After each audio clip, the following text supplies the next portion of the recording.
Hello दोस्तों, daily mock test में आपका बहुत बहुत स्वागत है। Daily mock test UPSC, PCS और भी एक दिवसीय परीक्षाओं की दृष्टि से महत्वपूर्ण हो सकता है। तो चलिए हम आज का पहला प्रश्न देखते हैं।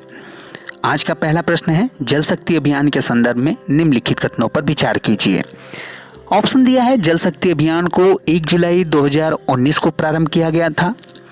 दूसरा ऑप्शन दिया है, इस अभियान को दक्षिण पश्चिम मानसून के दौरान वर्षा प्राप्त करने वाले राज्यों में 1 जुलाई से 15 सितंबर तक, जबकि उत्तर पूर्व मानसून से वर्षा प्राप्त करने वाले राज्यों में 1 अक्टूबर से 30 नवंबर तक संचालित किया जाता है। तीसरा ऑप्शन कह रहा है कि जल शक्ति अभियान का उद्देश्य महात्मा गांधी राष्ट्रीय ग्रामीण रोजगार गारंटी योजना और ग्रामीण विकास मंत्रालय के एकीकृत जल संभरण प्रबंधन कार्यक्रम के साथ साथ जल शक्ति और पर्यावरण मंत्रालय द्वारा चलाई जा रही मौजूदा जल पुनर्भरण और वनीकरण योजनाओं के तहत जल संचयन, संरक्षण और पुनर्भरण गतिविधियों में तेजी लाना है। चौथा ऑप्शन कहता है कि जल शक्ति अभियान के तहत चलाई जाने वाली गतिविधियों से ग्रामीण क्षेत्रों में जल स्रोतों का स्थायित्व सुनिश्चित होगा और जल शक्ति मंत्रालय द्वारा लागू किए जा रहे जल जीवन मिशन को और भी मजबूती मिलेगा। आप प्रश्नों को ध्यान से देखिए और एक बार फिर से पढ़िए। अगर आपको समझ में ना आ रहा हो तो आप प्लीज स्किप करने का प्रयास करिए। इसमें हम देखते हैं कि ऑप्शन क्या है। पहला ऑप्शन कहता है कि 1 और 2, दूसरा कहता है 2 और 4, तीसरा कहता है 1 और 3, चौथा कहता है उपर्युक्त सभी। हम फिर से आपको प्रश्नों की तरफ ले चलते हैं।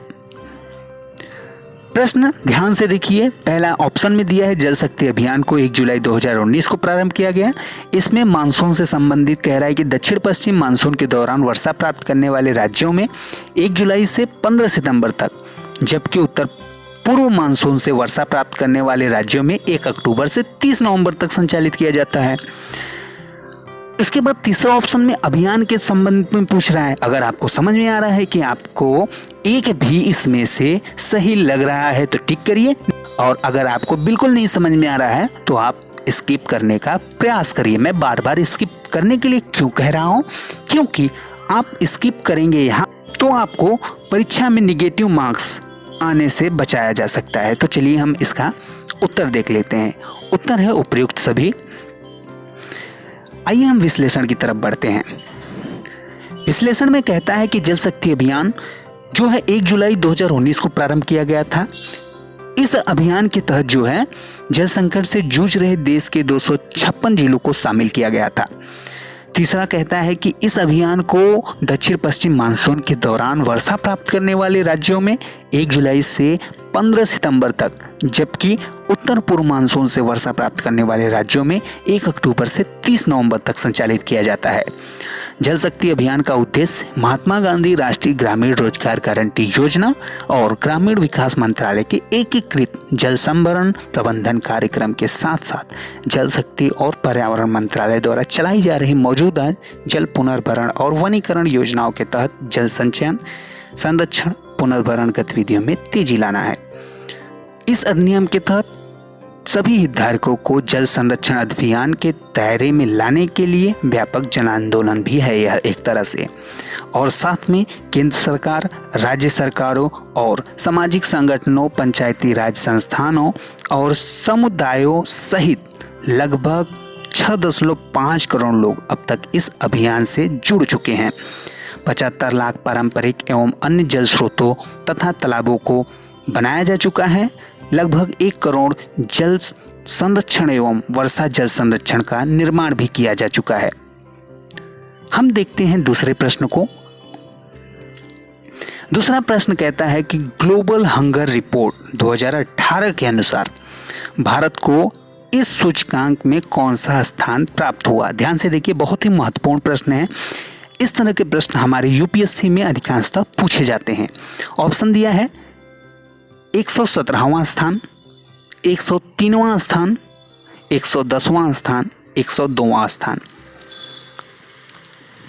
ऑप्शन पे आप सोच समझ कर टिक करिए। तो चलिए आपको हम उत्तर बता देते हैं। इसका सही जवाब है 103वां, यानी दूसरा ऑप्शन सही है। दूसरा ऑप्शन बिल्कुल सही है। जी हाँ, आइए हम विश्लेषण की तरफ चलते हैं। विश्लेषण में कहता है प्रत्येक वर्ष 28 मई को विश्व भूख दिवस के रूप में मनाया जाता है। विश्व भूख दिवस जो है द हंगर प्रोजेक्ट नामक वैश्विक संगठन का एक पहल है। यह हमसे यहाँ से भी क्वेश्चन पूछा जा सकता है कि ये जो विश्व भूख दिवस जो है किसका प्रोजेक्ट है। तो द हंगर प्रोजेक्ट नामक एक वैश्विक संगठन है जिसकी एक पहल है। द हंगर प्रोजेक्ट वैश्विक स्तर पर भूख के लिए एक तर्कसंगत उपाय खोजने के लिए प्रतिबद्ध एक वैश्विक संगठन है। इस वैश्विक संगठन की स्थापना वर्ष 1977 में की गई थी और यह विश्व भर में समान विचार रखने वाले लोगों का गैर लाभकारी समूह है। संयुक्त राष्ट्र का अनुमान है कि वर्ष 2050 तक लगभग 2 बिलियन लोग गरीब के दायरे में आ जाएंगे और उन्हें भोजन की कमी का सामना करना पड़ेगा। यानी 2 बिलियन लोग गरीबी के दायरे में आएंगे और साथ में उन्हें भोजन का भी बहुत बड़ा सामना करना पड़ेगा। एक अनुमान है 2050 तक, यानी यह बहुत बड़ा गरीबी का दायरा दिखाया जा रहा है हमें। साथ में कहता है ग्लोबल हंगर रिपोर्ट 2018 के अनुसार भारत को इस सूचकांक में 119 देशों में से 103वां स्थान दिया गया है तथा देश में भूखमरी के स्तर को गंभीर श्रेणी के रूप में वर्गीकृत किया गया है। एक अनुमान के अनुसार विश्व में लगभग 800 मिलियन लोगों के पास खाने के लिए पर्याप्त भोजन नहीं है। आइए हम तीसरे प्रश्न की तरफ बढ़ते हैं। तीसरा प्रश्न ध्यान से पढ़िए। कहता है कि पाई चैटबोर्ड के संदर्भ में निम्नलिखित में से कौन सा कथन सही नहीं है। सही नहीं पे फोकस करिएगा। ऑप्शन में दिया है कृत्रिम बुद्धिमत्ता यानी आर्टिफिशियल इंटेलिजेंस AI आधारित चैटबोर्ड है। दूसरा ऑप्शन कहता है इसे भारतीय रिजर्व बैंक और भारतीय बैंक संघ द्वारा भारत में भुगतान एवं निपटान प्रणाली अधिनियम 2007 के प्रावधानों के तहत बनाया गया है। तीसरा ऑप्शन कहता है कि इसे कंपनी अधिनियम 1955 की धारा 2 के प्रावधानों के तहत लाभकारी संगठन के रूप में शामिल किया गया है। चौथा ऑप्शन कहता है पाई चैटबोर्ड एक इसरो द्वारा बनाया गया एक अंतरिक्षयान है। फिर से देखिए प्रश्न को, ध्यान से देखिए प्रश्नों को और उसके बाद उत्तर दीजिए। इसमें ऑप्शन दिया है आपको केवल 1, केवल 2, 1 और 2, 2 और 4। चलिए हम प्रश्नों की तरफ बढ़ते हैं। फिर से एक बार ध्यान से देखिए कि हमें पूछा क्या है हमसे कि कौन सा सही नहीं है कथन। पहला कहता है कृत्रिम बुद्धिमत्ता आधारित चैटबोर्ड है। दूसरा कहता है भारतीय रिजर्व बैंक और भारतीय संघ द्वारा बनाया गया है भुगतान प्रणाली के लिए। कौन सा अधिनियम पूछा है? 2007 के तहत। तीसरा ऑप्शन कहता है इस अधिनियम 1955 की धारा 2 के प्रावधानों के तहत लाभकारी संगठन है। क्या है लाभकारी? अगर है तो आप टिक करिए, नहीं है तो छोड़ दीजिए। पाई चैटबोर्ड एक इसरो द्वारा बनाया गया अंतरिक्ष यान है। क्या यह सही है? अगर सही है तो आप टिक करिए, नहीं तो छोड़ दीजिए। तो चलिए हम इसका सही उत्तर देखते हैं। इसका सही उत्तर है 1 और 2। जी हाँ, 1 और 2 है। यानी क्या कहता है? कृत्रिम बुद्धिमत्ता आधारित चैटबोर्ड है यह, और साथ में इसे भारतीय रिजर्व बैंक और भारतीय बैंक संघ द्वारा भारत में भुगतान एवं निपटान प्रणाली अधिनियम 2007 के तहत बनाया गया है। ठीक है, आप इसे याद कर सकते हैं। काफी अच्छा प्रश्न है। आइए हम पाई चैटबोर्ड का विश्लेषण कर लेते हैं। हाल ही में भारतीय राष्ट्रीय भुगतान प्रणाली यानी national payments corporation of India, जिसे हम NPCI के नाम से जानते हैं, यानी कहता है हाल ही में भारतीय राष्ट्रीय भुगतान प्रणाली ने पाई नाम से कृत्रिम बुद्धिमत्ता आधारित चैटबोर्ड की शुरुआत की है। इस चैटबोर्ड का उद्देश्य देश में वित्तीय समावेशन को बढ़ाना है। यह देश में डिजिटल लेन देन को बढ़ाने के लिए एक नई और महत्वपूर्ण पहल है। यह कृत्रिम बुद्धिमत्ता आधारित और आर्टिफिशियल इंटेलिजेंस आधारित चैटबोर्ड लोगों को 24 घंटे NPCI के लेन देन से संबंधित सभी प्रोडक्ट्स के बारे में जागरूक करेगा। कहता है कि यह 24 घंटे सातों दिन लेन देन से संबंधित प्रोडक्ट के बारे में जागरूक करेगा। उपयोगकर्ता शब्दों अथवा आवाज के माध्यम से प्रश्न भेज सकते हैं और एनपीसीआई के विभिन्न उत्पादों जैसे फास्टैग, रुपे और यूपीआई चलेगा आदि के संबंध में जानकारी प्राप्त कर सकते हैं। एनपीसीआई देश में खुदरा भुगतान और निपटान प्रणाली के संचालन के लिए एक समग्र संगठन है। इसे भारतीय रिजर्व बैंक और भारतीय बैंक संघ द्वारा भारत में भुगतान एवं निपटान प्रणाली अधिनियम 2007 के प्रावधानों के तहत एक मजबूत भुगतान और निपटान अवसंरचना के विकास हेतु स्थापित किया गया है। इसे कंपनी अधिनियम 1956 की धारा 25 अब जो है कंपनी अधिनियम 2000 की धारा 2013 की धारा 8 के प्रावधानों के तहत गैर लाभकारी संगठन के रूप में शामिल किया गया है। भारतीय राष्ट्रीय भुगतान प्रणाली द्वारा शुरू की गई प्रमुख पहलों में एकीकृत भुगतान प्रणाली, भीम ऐप, तत्काल भुगतान सेवा और भारत बिल भुगतान प्रणाली आदि प्रमुख हैं। चलिए हम चौथे प्रश्न की तरफ बढ़ते हैं। चौथा प्रश्न कहता है कोलेरू झील के संदर्भ में कौन सा कथन सही है। ध्यान से देखिएगा, कोलेरू झील के संबंध में कौन सा कथन सही है। हम पहला देखते हैं ऑप्शन कृष्णा तथा गोदावरी के मध्य यह स्वच्छ पानी की झील है। दूसरा लोनार झील और चिल्का झील के मध्य यह स्वच्छ पानी की झील है। पुलकित तथा सांभर झील के मध्य यह खारे पानी की झील है। चौथा ऑप्शन कहता है यह हिमाचल प्रदेश के पूर्वी तट पर स्थित एक लैगून है। इसमें ऑप्शन दिया है केवल 1, केवल 2, 3 और 4, इनमें से कोई नहीं। आप प्रश्न को फिर से पढ़िए, ध्यान से पढ़िए और देखिए कौन सा सही है। पहला ऑप्शन कहता है कृष्णा तथा गोदावरी के मध्य यह स्वच्छ पानी की झील है। पहले तो आप डिसाइड करिए क्या यह स्वच्छ पानी है या फिर ये खारे पानी की झील है।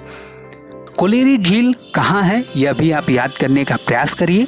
तो आपको हम उत्तर की तरफ ले चलते हैं। इसका सही जवाब है केवल 1।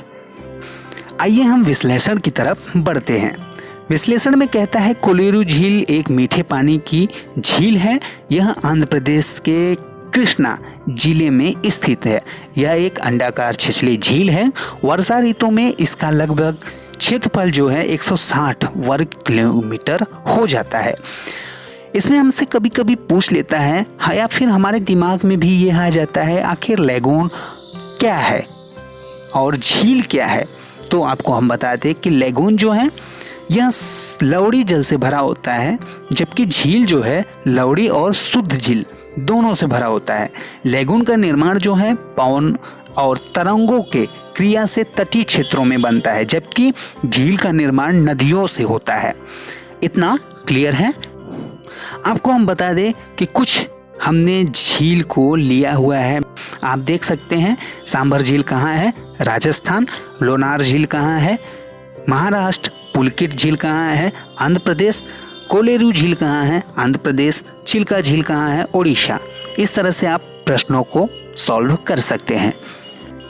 तो चलिए हम अगले प्रश्न की तरफ बढ़ते हैं। अगला प्रश्न कहता है संविधान सभा की प्रथम बैठक कब हुआ है। ऑप्शन दिया है 9 दिसंबर 1946। दूसरा ऑप्शन कहता है 11 दिसंबर 1946। तीसरा ऑप्शन कहता है 12 दिसंबर 1946। चौथा ऑप्शन कहता है 13 दिसंबर 1946। इसमें ऑप्शन दिया है आपको 1, 2, 3, 4। आप ध्यान से प्रश्नों को देखिए। संविधान सभा की प्रथम बैठक कब हुआ है। तो इसका सही जवाब है 9 दिसंबर 1946। आइए हम विश्लेषण की तरफ बढ़ते हैं। संविधान सभा का गठन जो है कैबिनेट मिशन की सिफारिश पर किया गया है। इसमें कहता है कि संविधान सभा की पहली बैठक जो है 9 दिसंबर 1946 को नई दिल्ली के कॉन्स्टिट्यूशन हॉल, जिसे अब हम संसद भवन के केंद्रीय कक्ष के नाम से जानते हैं, उसमें हुआ है। इसमें बताता है कि श्री सच्चिदानंद सिन्हा संविधान सभा के अस्थायी अध्यक्ष निर्वाचित किए गए थे उन दिनों। उसके बाद फिर डॉक्टर राजेंद्र प्रसाद बाद में संविधान सभा के अस्थायी अध्यक्ष हुए। 13 दिसंबर 1946 को पंडित जवाहरलाल नेहरू ने भारतवर्ष को एक स्वतंत्र संप्रभु तंत्र घोषित करने और उसके भावी शासन के लिए एक संविधान बनाने के दृढ़ संकल्प से उद्देश्य संकल्प प्रस्तुत किया। संविधान सभा को स्वतंत्र भारत के लिए संविधान का मसौदा तैयार करने का ऐतिहासिक कार्य पूरा करने में लगभग 3 साल यानी 2 साल 11 महीने और 17 दिन लग गए। इसमें हम देखते हैं कि भारतीय संविधान के कुल 11 सत्र आयोजित किए गए, जिनमें की कुल अवधि 165 दिन थी। संविधान सभा के 11वें सत्र के अंतिम दिन 26 नवंबर 1950 को भारत का संविधान अपनाया गया था। इस तिथि का उल्लेख भारतीय संविधान की उद्देशिका में इस प्रकार मिलता है। अपनी संविधान सभा में आज तारीख 26 नवंबर 1949 ईस्वी को एतद द्वारा इस संविधान को अंगीकृत, अधिनियमित और आत्मसमर्पित करते हैं। 24 जनवरी 1950 को माननीय सदस्यों ने संविधान पर अपने हस्ताक्षर किए। भारत का संविधान 26 जनवरी 1950 से प्रभावी हुआ। उस दिन संविधान सभा का अस्तित्व समाप्त हुआ और 1952 में नई संसद के गठन होने तक अंतरिम संसद का कार्य किया गया। आइए हम अगले प्रश्न की तरफ बढ़ते हैं। अगला प्रश्न कहता है कि लोकसभा की संरचना के संदर्भ में निम्नलिखित कथनों पर विचार कीजिए। ऑप्शन है, संविधान के अनुच्छेद 81 का संबंध लोकसभा से है। अगर है तो आप सही कथनों पर विचार कर सकते हैं। दूसरा ऑप्शन दिया है, लोकसभा के सदस्यों की अधिकतम संख्या 550 निर्धारित की गई है। इसमें उत्तर दिया है केवल 1, केवल 2, 1 और 2, इनमें से कोई नहीं। ध्यान से पढ़िएगा। तो इसका सही जवाब है केवल 1, क्योंकि हम विश्लेषण अगर करें तो देखते हैं कि इसका यानी लोकसभा की जो संरचना है इसमें अधिकतम संख्या कितनी होती है, 552, जिसमें से 530 जो है राज्यों के प्रतिनिधि होते हैं, 2 आंग्ल भारतीय होते हैं, आंग्ल समुदाय के लोग होते हैं जो कि भारतीय राष्ट्रपति द्वारा मनोनीत किए जाते हैं। उसके साथ में हम देखते हैं कि 20 संघ राज्य क्षेत्र के प्रतिनिधि भी इसमें शामिल होते हैं। इतना क्लियर हुआ? तो चलिए हम नेक्स्ट प्रश्न की तरफ चलते हैं। अगला प्रश्न कहता है कि लोकसभा के कार्यकाल को पूरा होने से पहले भंग किया जा सकता है। ध्यान से पढ़िएगा कि लोकसभा के कार्यकाल को पूरा होने से पहले भंग किया जा सकता है या नहीं। ऑप्शन दिया है, राष्ट्रपति के स्वविवेक से, प्रधानमंत्री के स्वविवेक से, लोकसभा अध्यक्ष के स्वविवेक से, प्रधानमंत्री के सिफारिश किए जाने पर, भारतीय राष्ट्रपति द्वारा। इसका सही जवाब है प्रधानमंत्री के सिफारिश किए जाने पर, भारतीय राष्ट्रपति द्वारा। आइए हम विश्लेषण करते हैं। विश्लेषण में हम देखते हैं कि 5 वर्ष का कार्यकाल पूरा होने पर स्वतः विघटित हो जाता है यह, और साथ में राष्ट्रपति द्वारा यह विघटन किया जाता है। किसके द्वारा? प्रधानमंत्री की सिफारिश किए जाने पर, राष्ट्रपति द्वारा। आइए हम देखते हैं अगला प्रश्न। अगला प्रश्न कहता है कि काजीरंगा राष्ट्रीय उद्यान से होकर नहीं गुजरता। ध्यान से पढ़िए आप। काजीरंगा राष्ट्रीय उद्यान से होकर कौन नहीं गुजरता? ब्रह्मपुत्र नदी, डेल्फियो नदी, राष्ट्रीय राजमार्ग संख्या 37, भारतीय रेलवे का रेल पथ। इसका सही जवाब आपको देना है। तो चलिए, इसका सही जवाब है भारतीय रेलवे का रेल पथ जो है वहाँ काजीरंगा राष्ट्रीय उद्यान से नहीं गुजरता। इसका सही जवाब जी हाँ बिल्कुल सही है, भारतीय रेलवे का रेल पथ। आइए हम विश्लेषण करते हैं। तो विश्लेषण में हम पाते हैं कि काजीरंगा राष्ट्रीय असम में स्थित है। यहाँ पे एक सिंह गैड़े के लिए विशेष रूप से इसे जाना जाता है, यानी एक सिंह का गैड़ा जो है यहाँ पे अधिकांशतः पाए जाते हैं। और हम देखते हैं कि ब्रह्मपुत्र नदी, डेल्फियो नदी, राष्ट्रीय राजमार्ग संख्या 37 यहीं से होकर गुजरते हैं। चलिए हम अगले प्रश्न की तरफ बढ़ते हैं। बहुत ही खूबसूरत प्रश्न है अगला। 10% नियम संबंधित है ऊर्जा का खाद्य के रूप में एक पोषी स्तर से दूसरे पोषी स्तर तक पहुंचना। दूसरा ऑप्शन कहता है ऊष्मा का एक पदार्थ से दूसरे पदार्थ में पहुंचना। तीसरा ऑप्शन कहता है पक्षियों का एक क्षेत्र से दूसरे क्षेत्र में पहुंचना। चौथा ऑप्शन कहता है कि पानी का एक क्षेत्र से दूसरे क्षेत्र में पहुंचना। ध्यान से देखिएगा, 10% का नियम बहुत ही खूबसूरत प्रश्न है, बहुत ही खूबसूरत प्रश्न है, इसका बहुत ही खूबसूरत आंसर भी है। जी हाँ, इसका सही आंसर है ऊर्जा का खाद्य के रूप में एक पोषी स्तर से दूसरे पोषी स्तर तक पहुंचना। आइए हम विश्लेषण कर लेते हैं। देखिए, विश्लेषण में दिखाया गया है आपको घास, टिड्डा, मेढक, सांप, मोर। इसमें हम देखते हैं कि जो घास है उसका सेवन कौन कर लेता है? टिड्डा, और टिड्डा का मेढक, मेढक का सांप, सांप जो है मोर का शिकार हो जाता है। तो हम देखते हैं कि इसमें जो है 10% का नियम कैसे लगेगा। मान लीजिए आप कि घास के पास 1000 कैलोरी है, 1000 कैलोरी में वह अपने आप के लिए 90% यूज कर लेता है। जी हाँ, 90% यूज करता है। ऐसे ही सभी लोग अपने लिए 90% यूज कर लेते हैं। शेष जो बचता है 10% ही बचता है। यानी 1000 किलो कैलोरी होगा अगर, तो अगर 90% यूज किया तो कितना बचेगा? 10 बचेगा, 10 ही प्रतिशत बचेगा ना। तो वही है, घास, टिड्डा, मेढक जो है यह एक तरह से अपने आप का 90% यूज कर लेते हैं, उसके बाद 10 ही प्रतिशत दूसरे के शिकार में यूज किए जाते हैं। चलिए हम नेक्स्ट प्रश्न देखते हैं। अगला प्रश्न है पारिस्थितिकी तंत्र में उच्च पोषण स्तर प्राप्त है। जी हाँ, पिछले प्रश्न से ही संबंधित है।